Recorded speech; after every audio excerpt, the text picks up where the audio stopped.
Et salut à tous les amis, c'est CryptoPartage, c'est un plaisir de vous retrouver pour cette vidéo d'analyse du 2 novembre 2021. J'espère que vous allez tous très bien. Du côté du marché crypto, ça va plutôt bien aussi. Regardez le BTC de retour à 63 000 $. Du côté d'Ethereum, on fait un nouveau sommet historique. Alors certes, ça reste très léger. Malheureusement, on n'a pas cette phase un peu explosive, parabolique qu'on peut avoir quand on vient chercher un nouveau sommet historique. Peut-être que ça viendra.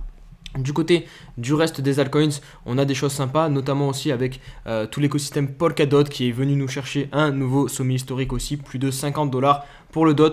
Kusama qui embraye le pas derrière avec 440 $ plus 13%. On a LRC donc de Loopring aussi qui nous fait une très grosse poussée, plus 83%. Le Dent aussi plus 16%. Et sinon du côté plutôt rouge, on a, vous le voyez en haut à droite, le Shiba qui corrige un petit peu, moins 5%. Allez, du côté de la chaîne YouTube, on reste focus sur les objectifs. On va viser d'abord les 17 000, on n'y est vraiment plus très loin. Donc pensez à vous abonner pour toutes les personnes qui regardent les vidéos sans être encore abonnés. Et pensez aussi à mettre le petit pouce bleu, le petit commentaire. Voilà, ça aide au référencement. Et me rejoindre aussi sur les différents réseaux sociaux. Ça c'est pour vous, hein, si vous voulez un peu plus de contenu et être vraiment au cœur de l'actualité, notamment avec Twitter où je poste très régulièrement des news bouillantes et chaudes qui viennent juste de sortir. Donc n'hésitez pas à me suivre sur Twitter, Insta et aussi le Discord. C'est là où vraiment il y a le cœur de la communauté et où on partage aussi plein d'informations. Allez, on va débuter cette vidéo avec ce tweet de Dylan Leclerc qui nous montre tout simplement le funding rate sur les futurs BTC. Donc qu'est-ce que le funding rate? Je vais essayer d'expliquer rapidement pour les personnes qui ne connaissent pas. C'est tout simplement en gros ce que vont devoir payer les gens pour pouvoir long ou short le BTC. Là vous le voyez, il y a une majorité de long puisque les gens qui sont en long vont payer plus cher. Vous voyez, c'est ici le pourcentage 0,05% à devoir payer pour tenir, pour garder, pour conserver sa position longue en fait. Et ce qui est intéressant de noter sur ce graphique, c'est que vous le voyez ici, lors du pic en avril dernier, on avait un funding beaucoup plus élevé. Donc ça veut dire tout simplement qu'il y avait quand même beaucoup plus de levier. Et là actuellement, enfin, en tout cas de personnes en position longue, c'est tout ça le plus important. Et là vous le voyez, on n'est quand même pas du tout sur les mêmes niveaux de funding. Et pourtant le prix est au même niveau. Donc ça c'est extrêmement positif, c'est-à-dire que tout ce qui s'est passé ici, ça a purgé quand même pas mal le marché. Le métaverse qui continue à se développer, ou du moins la hype autour, hein, vraiment je pense que c'est quelque chose qui va beaucoup se développer dans les mois à venir. Maintenant, rentrer maintenant c'est peut-être un petit peu délicat, notamment sur des projets comme Decentraland avec son token Mana qui a fait une hausse exponentielle. Sandbox c'est pareil, mais je pense qu'il y a encore de belles opportunités. Il va falloir essayer de se construire un petit portefeuille métaverse. C'est dommage si vous ne l'avez pas fait un peu en avance, parce que c'est toujours mieux d'anticiper le marché, chercher où va aller la hype. Là clairement on est dans une hype métaverse. Alors combien de temps elle va durer, ça je sais pas. Est-ce que le truc est vraiment sous-évalué comparé à ce qu'il va apporter réellement dans la société plus tard? C'est fort possible honnêtement, hein, parce qu'il y a des opportunités, enfin il y a des possibilités vraiment dingues avec ce métaverse. Donc la news là que je voulais vous partager, c'est celle de Grégory Aumont qui nous partage donc Ubisoft, le PDG d'Ubisoft, donc Yves Guillemot, qui déclare que la blockchain et les NFT impliqueront davantage de play to earn qui permettront à plus de joueurs de gagner du contenu, de posséder du contenu, et nous pensons que cela va beaucoup développer l'industrie. Notez que Ubisoft a déjà plus ou moins un pied dans l'univers métaverse, puisqu'ils ont récemment investi dans la boîte qui est derrière la création donc de The Sandbox Game, ce jeu qui est un jeu totalement décentralisé et qui se veut dans le métaverse. D'ailleurs The Sand, le token Sand est très bien profité de la hype de ces derniers jours, hein. Son token s'est envolé, donc c'est délicat pareil de rentrer je pense sur ce genre de token, hein. Moi j'aime pas trop rentrer, vous le savez, quand c'est à la verticale, mais vous inquiétez pas, dans la partie analyse technique sur les altcoins, je vais vous présenter un alt qui a certes aussi bien performé, mais qui en ce moment est en train de corriger et qui est dans le métaverse, et je pense que ça peut être intéressant de rentrer dessus.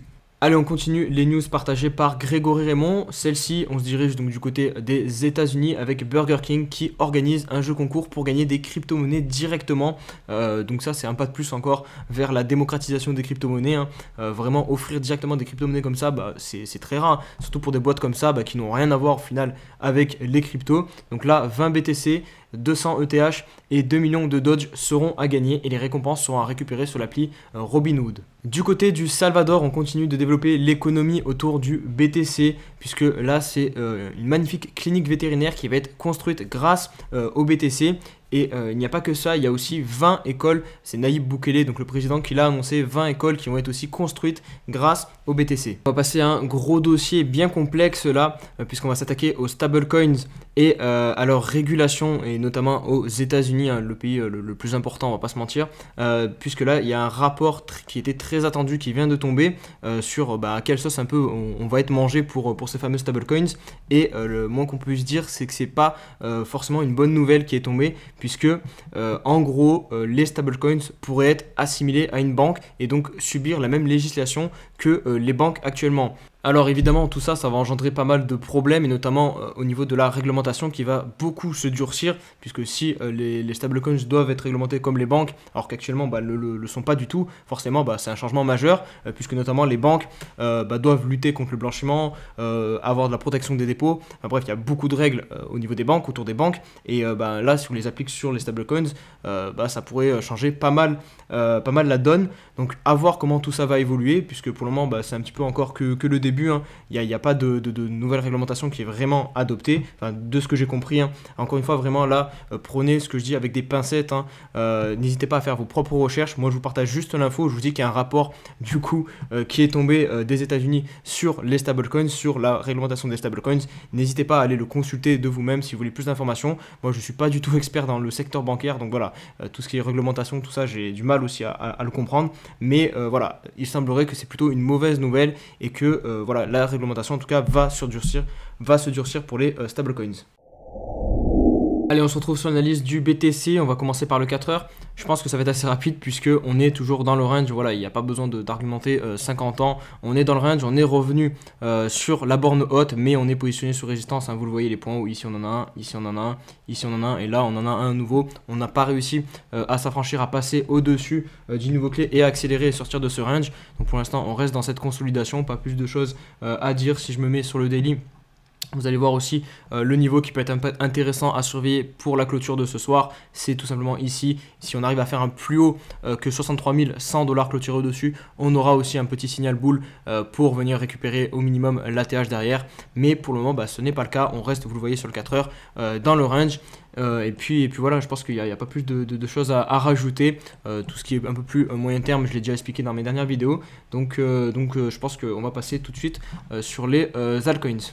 Allez, juste avant de passer vraiment aux altcoins, je vous fais un petit point aussi rapide sur la capitalisation totale des crypto-monnaies, puisqu'on a quand même fait un nouveau sommet historique. Alors certes, c'est très léger, on n'a toujours pas ce fameux climax run où on va partir à fond en faisant des grosses bougies verticales. Là ça reste encore très léger, mais bon, on continue de monter, donc c'est le principal. Donc on a dépassé ce petit sommet ici du 21 octobre 2021. On a 2700 milliards de capitalisation totale, donc l'ensemble du marché crypto pèse 2700 milliards de dollars actuellement. Du côté d'Ethereum, je vais être aussi rapide, puisque certes on a fait un nouvel ATH, mais pour le moment toujours pas de départ. On n'a toujours pas cette petite étincelle où on va prendre je sais pas, des 100 $, des 200 $, des 300 $ en une seule journée. Ça reste très léger et je pense que c'est quand même lié au BTC. Je pense vraiment qu'il nous faut un run du BTC puissant, qu'on monte vite à 70 000, 75 000 $, pour qu'ensuite les liquidités derrière se reversent. J'ai du mal vraiment à voir Ethereum partir tout seul comme ça en mode bull run sans que le BTC ait fait un move haussier avant. Quantum qui est tout proche de décoller, vous le voyez, on a validé en cours de clôture en daily au-dessus de ce point haut. Donc en théorie on sort, on valide cette espèce de ta séance. Donc bon, après les mèches ont été bien rachetées, mais il y a un bon coup à jouer là, je pense. Vous pouvez rentrer. Alors certes, vous le savez, moi je préfère pas rentrer à la cassure des résistances, je préfère me positionner sur le support, mais voilà, de manière agressive. Ici c'est possible, vous jouez la cassure de la résistance et vous pouvez rentrer et jouer voilà, l'objectif de la ta séance, hein, qu'on pourrait, hop, si je vous le définis comme ça, je suis trompé, hop, voilà. Hop, on fout à la sortie. Globalement voilà, c'est un retour à l'ATH à 30 $ pour Quantum qu'on peut jouer assez rapidement. Océan Protocol, c'est la même chose. Là pour le coup on a une belle sortie. Est-ce qu'on a eu des volumes en plus? Ouais, putain, on a eu vraiment énormément de volume. Donc là pour le coup c'est un joli breakout. Et là franchement, là vous avez une espèce de pullback. Donc franchement là limite je préfère payer Océan que Quantum pour me positionner, voilà, si je veux, parce que là on a un pullback, on rentre pas, voilà, sur potentiellement un point haut, parce que là vous voyez on est quasiment sur un point haut. Donc attention. Mais ouais, Océan c'est, je pense, plus intéressant. On poursuit avec Akash. Akash que je trouve pas mal aussi, c'est un projet lié, qui est relié au Cosmos Hub, donc l'écosystème je pense qu'il va prendre pas mal, il y a de quoi prendre pas mal de liquidité sur cet écosystème, et vous le voyez, Akash est en train de consolider sur ce gros support, donc voilà, vous le savez, je préfère accumuler sur les gros supports, donc là pour le coup pour accumuler c'est plutôt pas mal je pense. Le jeton de crypto.com qui lui enfin j'ai envie de dire nous fait une belle poussée, vous le voyez, on est tout proche de faire un nouveau sommet historique, je sais que ça va faire plaisir à pas mal de monde et j'espère qu'il le fera dans les heures à venir. Polkadot, lui, pour le coup, c'est fait et ça, c'est bien aidé par les Crownland qui arriveront début novembre sur Polkadot. Vous le voyez, une nouvelle ATH à 52 $. Alors, je vous ai mis ici, moi, je vais prendre un premier TP sur mes dots ici. Tout simplement, j'ai fait des extensions Fibo, hein, hop, pas plus compliqué que ça, je vais vous les refaire. Et globalement on avait une zone de profit qui correspondait, voilà, vous voyez ici on a le 1.4, j'avais fait un autre Fibo et tout, mais je ne vais pas le refaire en vidéo tout de suite, mais en gros voilà, cette zone des 65 $ à peu près, je m'attends à ce que le prix vienne buter dessus. Kusama pareil, il profite de l'engouement autour de DOT pour pump aussi. Alors on a un beau triangle ascendant, on est potentiellement en train de break ce niveau, casser ce point haut ici, donc c'est plutôt cool. Si on arrive à s'extraire de toute cette zone, on pourrait très clairement imaginer un retour aussi très rapide sur l'ATH pour le Kusama. On arrive du coup là à la fameuse crypto dont je vous ai parlé tout à l'heure lié au métaverse, donc c'est le bloc. Je vous laisserai faire vos recherches perso, mais personnellement moi il y a eu pas mal de personnes notamment sur le Discord, on est sur ce projet depuis un bon moment, enfin moi personnellement je suis pas encore, j'attends justement d'y rentrer parce que j'ai pas pu choper le train, voilà, c'est parti vraiment beaucoup très vite à la verticale et là si personnellement j'ai mis un ordre d'achat aux alentours ici, vous le voyez, des 0,10 $. Il y a le MA 50, voilà, on est bien monté à la verticale, on n'a pas eu le temps de travailler des supports, là on vient de perdre les derniers points bas, donc je pense qu'il y a un retour ici potentiel et même un retour ici potentiel sur cette zone des 0,07 $ pour le bloc, et franchement pour accumuler je pense que c'est pas trop mal sur ce projet, ces deux zones d'entrée. Et je vais finir l'analyse des alts, je passerai Uni et le MAS demain parce que j'ai pas envie d'en faire trop non plus d'un coup, sur Cake, parce que vraiment Cake là je le trouve hyper intéressant aussi. Là on a un magnifique bull flag ou fanion, je sais plus la différence entre les deux, mais bon bref, la psychologie autour de ces deux figures chartistes c'est la même. On a une tendance haussière ici, hop, on vient ici, on trouve un top, on compresse, on compresse, on compresse, on compresse, et pam, on pète à la hausse. Là, vraiment, c'est vraiment un cas d'école. Il reste juste à casser par l'eau maintenant, mais ici, vraiment, c'est top. En plus de ça, on peut combiner ça à ce niveau horizontal, donc le support, globalement, environ entre 15 $ à peu près et 18 $. Et vous le voyez, ici, on a trouvé un top dans cette zone. Ici, pareil. Ici, ça a été énormément travaillé. Ici, on a trouvé un top. Enfin bref, toutes ces zones-là, pour moi, c'est intéressant d'accumuler du cake. Donc, pour toutes les personnes voilà, qui aiment bien le projet, n'hésitez pas. Je pense qu'ici, vous êtes sur un bon point d'entrée pour du court moyen terme, enfin en gros pour jouer la fin du bull run. Et on se retrouve pour terminer la vidéo avec la petite question de l'abonné. Aujourd'hui je prends une question donc de Magic War qui me demande: LTC BTC très intéressant si tu regardes en mensuel, est-ce que tu penses que l'on pourrait assister à une explosion? Pour l'instant il ne fait pas grand chose. Alors ça me fait plaisir de répondre à cette question, puisque très souvent sur Twitter je vois des personnes en train de dire que voilà LTC ça va pump. En vrai il y a une grosse communauté, surtout d'influenceurs j'ai l'impression, qui soutiennent le LTC, enfin surtout des personnes qui étaient là en 2017 en fait, parce qu'en 2017 le LTC était quand même pas mal à la mode, il était dans le top 10, donc forcément il avait pas mal la cote, et depuis c'est plus trop ça fondamentalement. Moi personnellement je comprends pas trop à quoi il va pouvoir servir dans le futur, donc on va voir ça sur les graphiques, mais en tout cas fondamentalement moi je me demande voilà si c'est encore utile de garder du LTC en portefeuille. J'en avais aussi parce que moi aussi j'étais là en 2017, du coup j'ai même investi beaucoup, il y avait un pourcentage plus de 5% de LTC au début de ce bull run dans mon portefeuille, mais j'ai très vite dégagé ce LTC parce que je me suis rendu compte qu'en fait il sous-performait le marché crypto. Alors je vais commencer par l'analyse contre le dollar. Donc on a eu vraiment, quand on prend comme ça, la charte est magnifique, on a eu un énorme W. On est revenu à l'ATH de 2017, enfin 2018, début 2018, mais vous voyez, on n'a pas pété l'ATH, on n'est pas parti en price discovery, donc ça déjà c'est un premier point un peu négatif en termes de performance. Là on est globalement, si on prend depuis L'année dernière, on est juste sur un x3, je l'avais tweeté, ça il me semble. Donc ici, on est en novembre, vous prenez ici, hop, on est sur un, ouais, même un x2, un x2, x3 à peu près. Donc en termes de performance, c'est vraiment pas extraordinaire ce que nous fait le LTC contre le dollar. Après, voilà, si on prend graphiquement, ben voilà, on a fait le W, hop, on a pété, on est revenu faire un espèce de pullback un peu plus profond que sous la ligne de coup. Hop, on revalide ce niveau comme support, donc là, ça aurait pu être intéressant de se repositionner. On va potentiellement valider le W là. Hop, je vous mets la ligne de coup, ce qui va être intéressant sur lui, c'est ça, les 230$.